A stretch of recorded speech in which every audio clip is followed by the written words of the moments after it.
Introducing the Flutterby Flying Fairy by Spin Master, the magical fairy that turns young girls' dreams into a reality. Please know this special fairy is for indoor use only. Getting started. Installing batteries. Your Flutterby Fairy comes with a decorative display stand that is also used for charging and launching your fairy, and an instruction sheet. Be sure to read the instructions before you play with your Flutterby Fairy. To download an extra copy, go to www.flutterby.com. Let's get familiar with the display stand. The launching button, the on-off switch, and charging cable. The base controls everything. It both charges your fairy and can start and stop its flight. Before every flight, always ensure your Flutterby Fairy is fully charged. For best performance, always use 6 fresh AA batteries. To install your batteries, unscrew the back panel using a Phillips head screwdriver and remove the cover. Insert the batteries following the plus and minus signs indicated on the base. A helpful hint is that the flat side of the battery touches the spring. When you're finished, replace the battery cover, tighten, and you're ready to start the charging process. Charging your fairy. To charge your Flutterby Fairy, locate the on-off switch and charging cable on the back of the display stand. Move the switch to the on position. You will see the number 1. 1 means on, 0 means off. After turning the base on, you will see a red light turn on. This means it is ready to charge. Now pick up your fairy, locate her on-off switch, and move it to the off position. You will see the number 0. Next, take the charging cable attached to the stand and insert it into the charging port on the side of the fairy's skirt. Once connected, you can put her back on her display stand. The light on the stand will now start to blink red. This means the fairy is being charged. After about 30 minutes, the light will turn to an orange shade and blink faster. After another 5 minutes, the light will automatically shut off. When there is no light, it means the fairy is fully charged and ready to fly.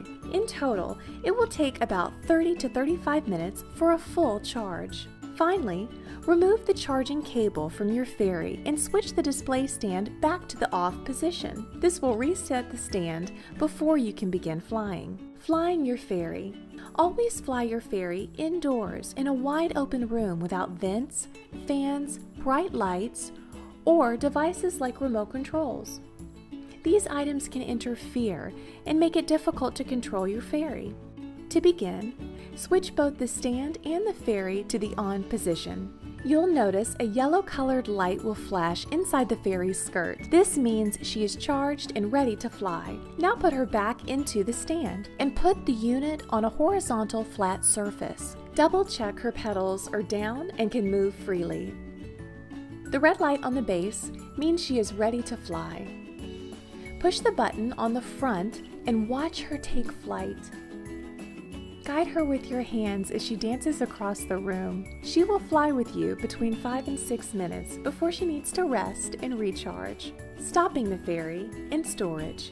To stop your fairy from flying, push the button once to make her come down slowly, and twice if you want her to stop flying right away. There's no need to worry about damaging your fairy when she drops. She's built with durable materials, resistant to impacts. To store your fairy, place her in the stand and make sure both the stand and the fairy are turned off. Always remember, you may need to charge her again before her next flight. Troubleshooting. My fairy is flying too high or is stuck on the ceiling. If your fairy is flying too high or is stuck on the ceiling, try one of 2 options. First, try turning her off by pushing the button on the display stand. Push the button once for a slow descent, twice for a fast descent.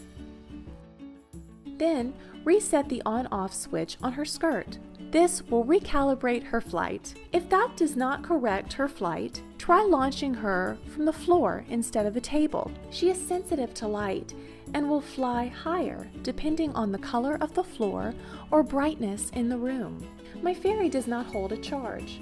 If the light on the base is green, that means the batteries are low and need to be changed. Check to see if you used fresh batteries and the polarity is correct.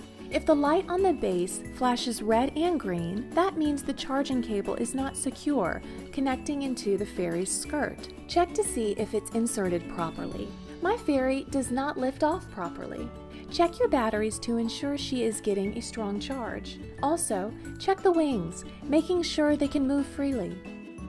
Finally, make sure the fairy is standing straight in the base and the pin she rests on is not bent. What if the fairy hits the wall? Not to worry, the fairy is durable and will stop flying right away. Just pick her up and check that her wings are lined up correctly and they can move freely. Put her back on the base and push the button to relaunch. What if her wings fall off? Don't worry. Certain wings on your fairy are replaceable, namely the large round skirt petals located under the main propeller. Simply slide the top cylinder into the hook. Gently squeeze the wing and slide the bottom cylinder into the hook to reattach.